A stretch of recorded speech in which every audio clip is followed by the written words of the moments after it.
할렐루야. 오늘도 이렇게 예배의 자리로 나오신 하나교회 여러분들을 주님의 이름으로 축복합니다.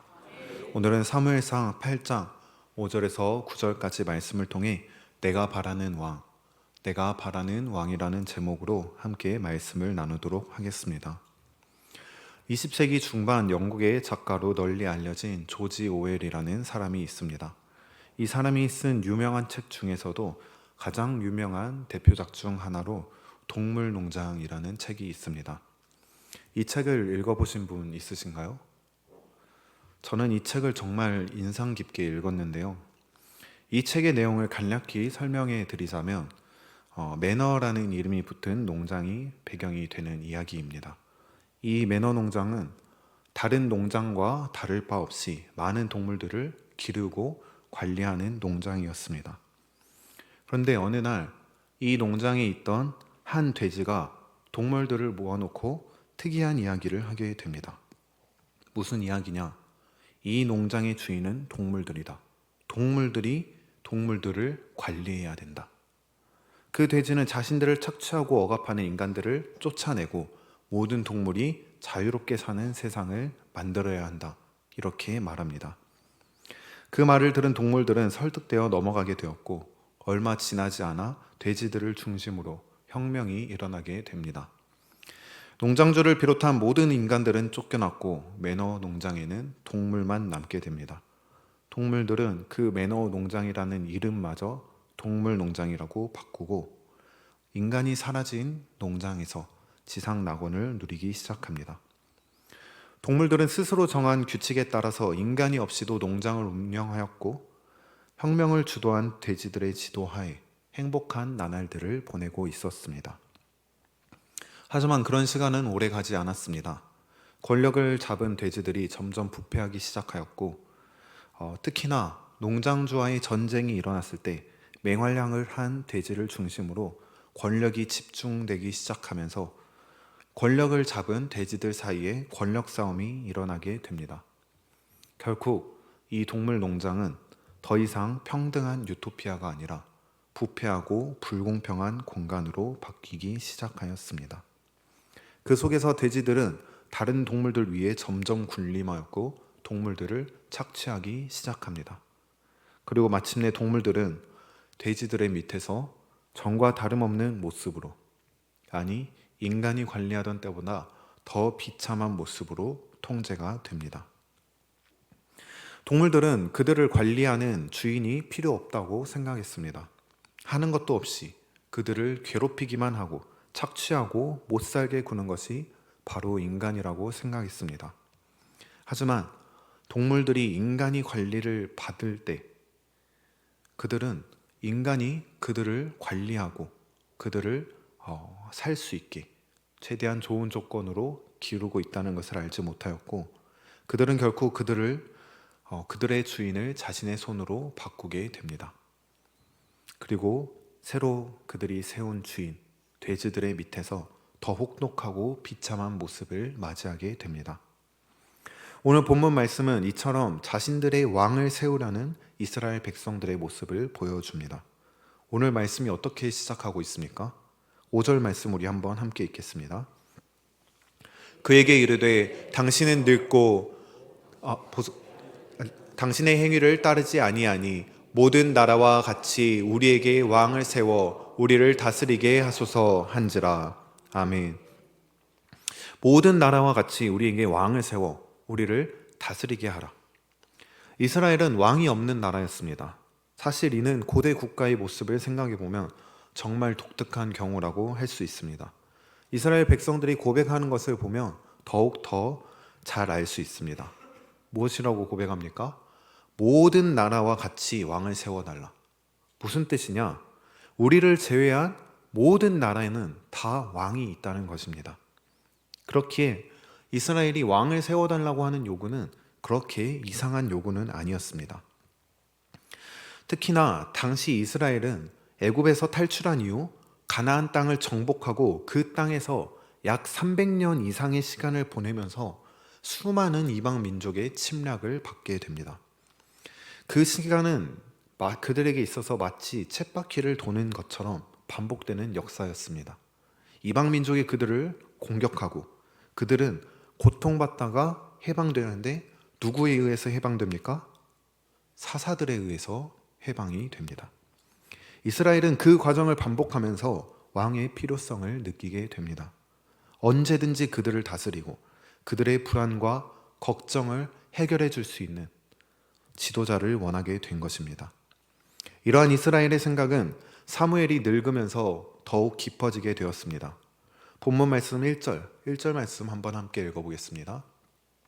사무엘이 늙음에 그의 아들들을 이스라엘 사사로 삼으니. 아멘. 사무엘은 누구보다 훌륭하게 이스라엘을 이끌고 왔습니다. 그런 그에게도 끝이 다가오기 시작합니다. 사무엘은 이제 이스라엘을 홀로 다스리기에는 너무 늙고 힘이 부족해지기 시작한 것입니다.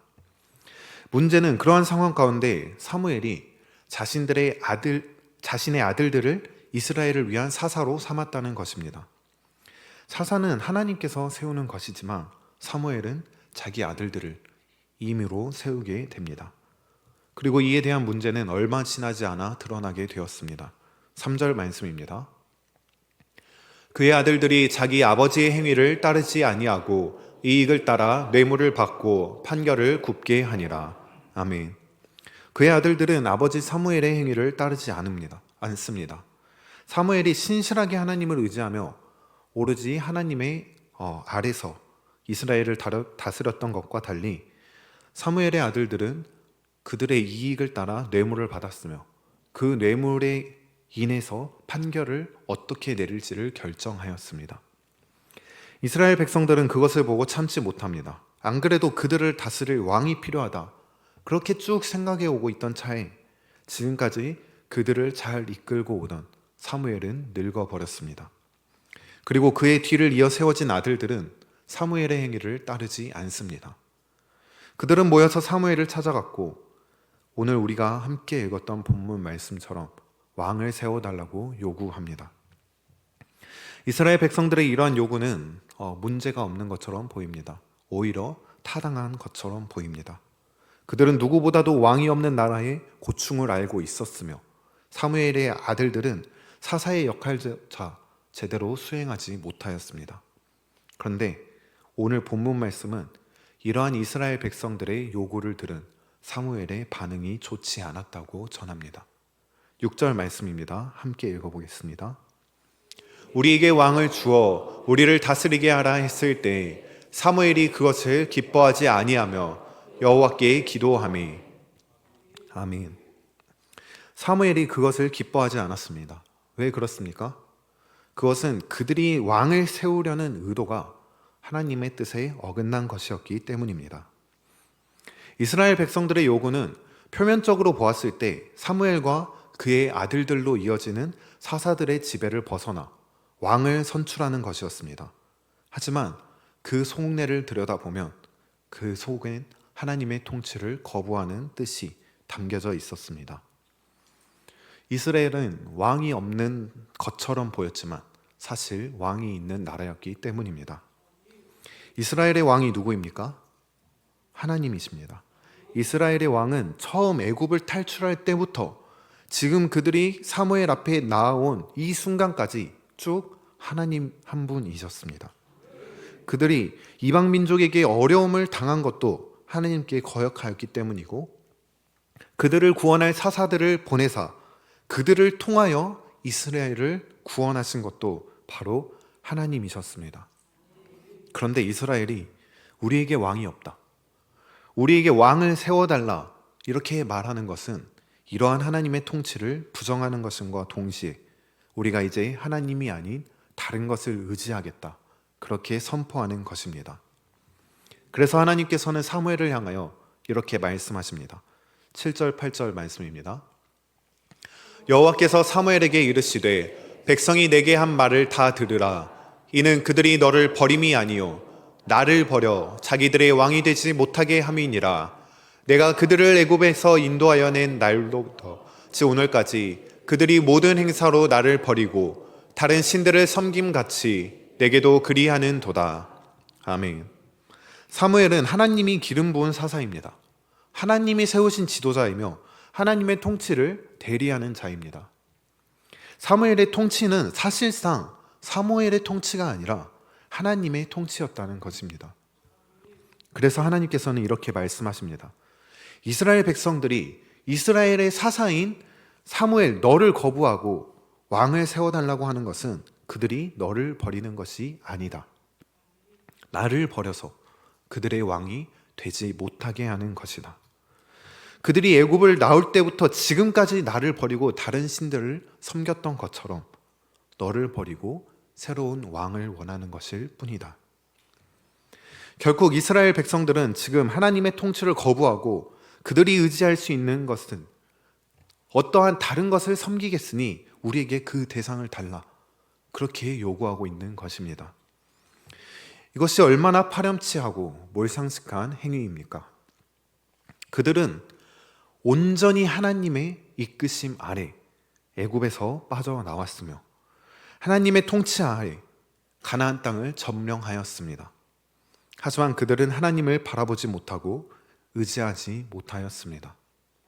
그리고 그들의 상황과 현실을 해결할 수 있는 또 다른 해결책을 찾기 시작합니다. 오늘 본문 말씀 19절에서 20절을 보면 이 사실을 더 잘 살펴볼 수 있습니다. 함께 읽겠습니다. 백성이 사무엘의 말 듣기를 거절하여 이르되 아니로소이다. 우리도 왕이 있어야 하리니 우리도 다른 나라들 같이 되어 우리의 왕이 우리를 다스리며 우리 앞에 나가서 우리의 싸움을 싸워야 할 것이니이다 하는지라. 아멘. 사무엘이 이스라엘에게 경고할 때 그들은 이 경고를 듣지 않고 이렇게 말합니다. 아니다. 우리에게는 왕이 필요하다. 우리를 다스리고 우리 앞에 나서서 우리를 이끌어줄 왕이 필요하다. 그들은 무엇이 필요했냐? 그저 그들 눈에 보이는 왕이, 그들이 당장 지금 보고 의지할 수 있는 그런 왕이 필요했던 것입니다. 그들은 불안한 국제 정세 가운데 그들을 이끌어줄 수 있는 대상을 원했고 결국 그들은 가장 뛰어나고 능력 있는 왕을 버리고 그들이 바라는 왕을 달라고 요구합니다. 그리고 이러한 모습은 오늘날 우리에게서도 똑같이 보여지고 있습니다. 보이지 않았지만 이스라엘의 왕이 하나님이셨던 것처럼 우리도 하나님의 백성이고 우리의 왕은 하나님 한 분뿐입니다. 우리의 왕이 하나님이시라는 것은 우리가 의지해야 할 대상도 오직 하나님 한 분이라는 것입니다. 그런데 우리의 모습은 어떻습니까? 우리가 온전히 하나님만을 의지하고 하나님만을 붙들고 살아가고 있습니까? 어떤 사람은 돈을 의지합니다. 돈이 얼마나 좋습니까? 세상엔 이런 말도 있습니다. 돈으로 해결할 수 없는 문제는 없다. 만약 그렇게 느낀다면 돈이 부족한 것이다. 이처럼 돈은 우리의 모든 문제와 걱정을 가장 쉽고 직관적인 방법으로 해결해 줄 수 있습니다. 내 문제를 하나님께 맡기지 않더라도, 내 문제를 하나님께 의지하지 않더라도 나를 대신하여 나의 문제를 해결해 줄 수 있는 것이 바로 돈입니다. 그래서 어떤 사람들은 하나님을 만나는 오는 시간, 예배하는 시간까지도 바쳐서 그 돈을 찾고 그 돈을 벌러 떠납니다. 어떤 사람은 사람을 의지합니다. 나의 문제를 해결하고 나의 문제를 도와줄 수 있는 사람. 어떤 사람은 권력을 의지하고 어떤 사람은 자기 자신을 의지합니다. 이 모든 것의 공통점은 무엇이냐? 눈에 보이지 않는 하나님과 비교하여 내 눈에 보인다는 것입니다. 내가 통제할 수 있다는 것입니다. 쉽고 빠르게 내 문제를 해결해 줄 수 있는 것처럼 보인다는 것입니다. 이스라엘 백성들이 보이지 않는 왕이신 하나님을 거부하고 눈에 보이는 왕, 그들을 이끌고 그들에게 있는 문제를 해결해 줄 수 있는 어떠한 왕을 바랬던 것처럼 우리도 우리 눈에 보이지 않는 그 하나님을 버리고 우리 눈에 보이는 어떤 것을 의지하기 위해 그것을 찾아 나서는 것입니다. 언제 응답하실지 모르는 그 하나님을 대신하여 당장 나에게 닥친 문제를 해결해 줄 수 있는 대상, 돈과 사람과 내 힘과 내 능력을 의지하는 것입니다. 내가 섬겨야 하는 왕이 아니라 내가 바라는 왕을 세워가고 있는 것입니다. 그리고 이렇게 내가 바라는 왕을 세워가게 되었을 때 우리에게 찾아오는 것은 안정과 평안과 의지할 것이 아니라 오히려 우리를 고통스럽게 만드는 시간입니다. 마치 농장 주인만 쫓아내면 행복한 삶을 살 수 있을 것이라 그렇게 생각했던 동물들처럼, 그렇게 생각하고 인간들을 대신하여 돼지들을 자신의 지도자로 뽑았던 동물들처럼 그 결과는 결코 비참하고 고통스러운 시간이라는 것입니다. 그렇기에 사무엘은 왕을 원하는 이스라엘 백성들에게 이렇게 경고합니다. 11절에서 12절 말씀입니다. 이르되 너희를 다스릴 왕의 제도는 이러하니라.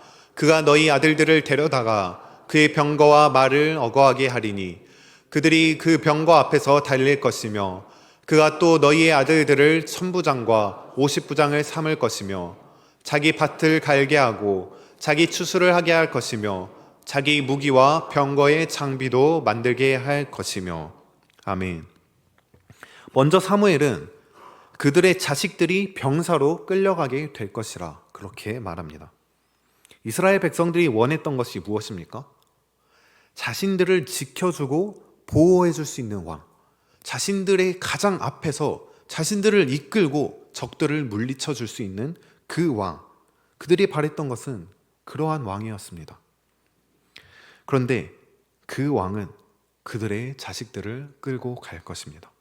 전쟁에 그들의 자식들을 끌고 가서 그들의 자식들은 가장 위험한 곳에 놓이게 될 것이라 말합니다. 또한 전쟁의 준비도 그들이 하게 됩니다. 곡식을 준비하는 것도 무기와 병거를 만드는 것도 다 자신들이 감당하게 됩니다. 그들의 생각과는 다르게 그들의 전승을 대신해 줄 왕이 아니라 그들을 이끌고 그 모든 전쟁을 자신들에게 부여할 그런 왕을 감당하게 되는 것입니다. 이는 하나님의 방식과 비교할 때 더욱 두드러지게 나타납니다. 기드온이 용사들을 모았을 때 하나님께서 어떻게 하셨습니까? 하나님께서는 그 대부분의 용사들을 돌려보내셨습니다. 자원하는 마음으로 준비된 오직 300명의 용사만을 사용하셨으며 전쟁의 그 어떠한 무기도 병거도 요구하지 않으셨습니다. 하나님께서는 이스라엘의 모든 역사에 있어서 그가 담당하셨던 모든 전쟁에 있어 항상 앞장서셨으며 그의 백성들에게 어떠한 희생도 요구하지 않으셨습니다. 그들이 바라던 왕의 모습을 하나님께서는 이미 보여주셨던 것입니다. 13절은 그것도 모자라서 그들의 자식들은 전쟁 외에도 끌려가서 부업을 하게 될 것을 경고합니다. 왕에게 끌려가서 왕을 위하여 향료를 만들고 요리하고 떡을 굽게 될 것입니다. 그것도 모자란 14절부터는 그들의 재산마저도 왕에게 바쳐질 것이라 그렇게 말합니다. 이스라엘 백성들은 왕에게 소산물 중 가장 좋은 것을 바치게 될 것이고 11조에 해당하는 세금을 바치며 종들과 가축마저 빼앗기게 될 것입니다.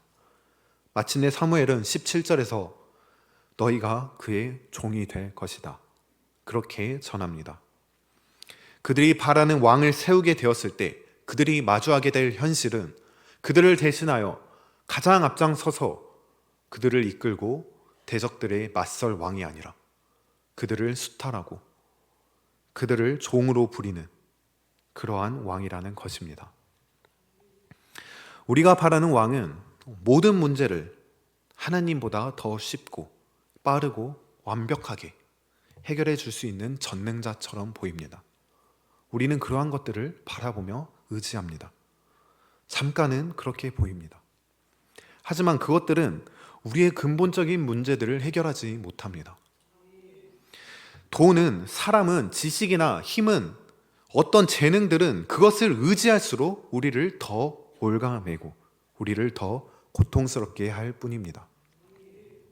사실 하나님께서는 이 모든 것을 성경을 통하여 우리에게 말씀하셨습니다. 성경은 우리에게 계속해서 말합니다. 내 명철을 의지하지 말라.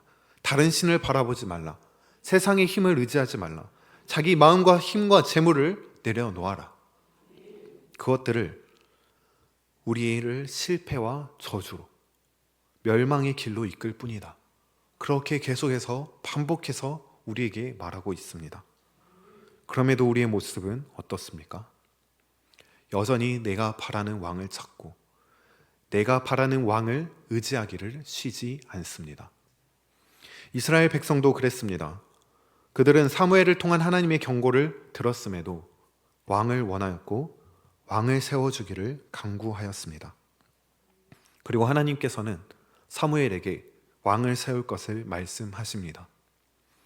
하지만 우리가 기억해야 할 것은 그것이 하나님께서 그들의 모습을 이해하셨다는 것이 아니며 그들의 모습을 기쁘게 생각하셨다는 것이 아니라는 것입니다. 그들의 행동은 결코 정당화될 수 없는 것이었습니다. 하나님께서 우리를 사랑하시기 때문에 우리의 어떤 간구는 들어주시지 않으시는 것처럼 때로는 우리를 노엽게 생각하시기 때문에 하나님께서는 우리가 바라는 것, 우리가 하는 것을 그대로 내버려 두십니다. 호세아서는 이렇게 말합니다. 호세아 13장 10절에서 11절 말씀입니다. 전에 내가 이르기를 내게 왕과 지도자를 주소서 하였느니라. 내 모든 성읍에서 너를 구원할 자 곧 내 왕이 이제 어디 있으며 내 재판장들이 어디 있느냐. 내가 분노함으로 내게 왕을 주고 진노함으로 폐하였느오라. 아멘. 전에 내가 왕을 달라, 지도자들을 달라고 했다. 그리고 내가 분노함으로 그 왕을 주었다. 하나님께서는 이스라엘 백성들의 모습에 분노하셨고 그들에게 왕을 허락하셨습니다. 이는 하나님께서 그들의 요구를 들어주심으로 그들로 하여금 그들이 만들어낸 채찍으로 그들이 매맞게 하시고 하나님의 통치와 그들이 바라는 왕의 통치 사이에 얼마나 많은 차이가 있는지를 알게 하시려는 것입니다. 역대하 12장 8절을 보면 이를 더 자세히 살펴볼 수 있습니다. 그러나 그들이 시삭의 종이 되어 나를 섬기는 것과 세상 나라들을 섬기는 것이 어떠한지 알게 되리라 하셨더라. 아멘. 이스라엘 백성들은 하나님이 아닌 애굽을 의지하였습니다. 그리고 그때 하나님께서는 내가 아닌 애굽을 의지한 너희들을 향하여 그들이 애굽의 왕 시삭의 종이 될 것이다. 그렇게 말합니다. 그리고 그것을 통해 하나님을 섬기는 것과 너희가 원하던 세상의 신을, 세상의 왕을 섬기는 것 중 무엇이 나은지를 알게 할 것이다. 그렇게 말씀하십니다. 이처럼 하나님께서는 우리가 하나님이 아닌 나 자신이 바라는 왕을 바랄 때 우리에게 허락하시기도 하십니다. 하지만 그것은 하나님께서 우리가 그것을 섬기기를 허락하셨다는 것이 아닙니다. 우리는 그것을 잘 알아야 합니다. 하나님께서 우리를 이해하시고 그것을 기쁘시게 생각하셨다는 것이 절대 아님을 우리는 깨달아야 합니다. 큰 잘못을 저지른 자식을 보는 부모가 화를 내며 매를 드는 것처럼 하나님께서는 우리의 죄된 모습을 바라보시고 분노함으로 우리에게 그것을 허락하시는 것입니다. 우리가 직접 고난을 겪어보라고, 내가 바라는 왕을 세울 때 어떤 일이 일어나는지 내 두 눈으로 똑똑히 보고 내 몸으로 느껴보라고 말씀하고 계신 것입니다. 지금 이 시간 우리가 우리의 모습을 돌아볼 수 있기를 원합니다. 나는 지금 무엇을 의지하고 있습니까? 지금 내 삶의 왕이 된 분은 누구입니까? 우리의 모든 문제를 해결해 줄 수 있는 분은 오직 하나님 한 분입니다. 우리의 모든 걱정을 해결해 주실 수 있는 분도 오직 하나님 한 분뿐이십니다. 오늘 그 하나님을 나의 왕으로 고백하며 나아갈 수 있기를 원합니다. 만약 우리가 지금 하나님이 아닌 다른 것을 바라보고 있다면 지금 다시 하나님을 바라볼 수 있기를 바랍니다. 우리가 하나님께 다른 의지할 것을 바랄 때, 우리가 하나님을 내버려 두고 다른 왕을 세웠을 때, 내가 바라는 왕을 간구할 때 하나님께서 우리에게 그것을 허락하시는 것은 단순히 분노하셔서 우리가 고통에 신음하기를 바라셔서 그런 것이 아닙니다. 어느 부모도 자식을 죽이기 위해 매를 들지 않는 것처럼 하나님께서 우리에게 그런 것을 허락하시는 것은 우리가 다시 하나님께 돌아오기를 바라는 마음에서 우리에게 그것을 허락하시는 것이며 우리에게 분노하시는 것입니다. 우리가 그 분노를 보고 돌아서기를 바라면서 하나님을 떠나가서 고생하며 돌아오기를 바라고 계시는 것입니다. 우리는 탕자의 비유에서 그 마음을 잘 살펴볼 수 있습니다. 자식이 재산을 떼어달라, 당신이 죽을 때 내가 받게 될 그 재산을 나에게 먼저 떼어달라, 그렇게 말할 때 그 아버지가 자식이 어떻게 될 줄 모르고 그 재산을 떼어 주었겠습니까? 평생을 보아온 자식인데 그 자식이 그 재산을 가지고 어떻게 살아갈지 그 아버지가 몰랐겠습니까? 알았을 것입니다. 그럼에도 그 아버지는 재산을 떼어줍니다. 아들의 그 불의한 요구에 응답합니다. 아들이 떠나가는 것을 막지 않았습니다. 왜 그렇습니까? 탕자가 돌아올 때 그를 맞이하기 위해서입니다. 아버지가 죽고 자식이 재산을 가져간다면 그가 돌아올 곳이 어디 있겠습니까? 그것을 알았기 때문에 아버지는 탕자에게 재산을 주어 그를 보냈습니다. 그 말도 안 되는 요구를 들어주고 자신을 떠나는 것을 막지 않으셨습니다. 그리고 그 아버지가 어떻게 하루하루를 살아갑니까? 아들을 기다리면서, 매일매일 그 아들을 기다리면서, 언제 돌아올지 모르는 그 아들을 기다리면서 아들이 떠나간 방향을 하염없이 바라보며 기다립니다. 그리고 마침내 탕자가 아버지의 품이 가장 좋은 곳이었다, 그것을 깨달았을 때, 그리고 돌아왔을 때 그 아버지는 누구보다 먼저 그 아들을 맞이합니다. 그를 안고 그에게 입맞추고 잔치를 열어줍니다. 왜 그렇습니까? 사랑하기 때문입니다. 누구보다 사랑하는 아들이기 때문에, 그 아들이 돌아왔기 때문에. 사랑하는 하나교회 성도 여러분, 하나님께서도 지금 우리를 그렇게 기다리고 계십니다. 사랑하는 자녀가, 나를 떠나간 내 딸이, 내 아들이 지금 돌아오기를 기다리고 계십니다. 우리가 내가 바라는 왕을 세우고 그것을 바라보기 시작한 그 순간부터 하나님께서는 우리를 바라보며 우리가 돌아오기를 기다리고 계십니다. 우리가 고통받을 때 함께 아파하시며, 우리가 슬퍼할 때 같이 슬퍼하시면서, 하나님 아래에 있을 때, 하나님을 의지할 때 가장 행복하다는 것을 깨닫기를 바라고 계십니다. 오늘 우리가 그 하나님을 찾아갈 수 있기를 원합니다. 그 하나님의 사랑을 깨닫기를 원합니다. 내가 바라는 왕이 헛되고 헛되다는 것을 우리가 오늘 깨닫기를 바랍니다. 그리고 오늘 이 시간 하나님만이 나의 왕이십니다. 내 삶의 주인이십니다. 이 땅의 통치자이십니다. 그렇게 고백하며 이제는 내가 바라는 왕이 아니라 하나님만 의지하고 경배하며 나아가는 저와 여러분 모두가 되기를 이 시간 주님의 이름으로 축복합니다.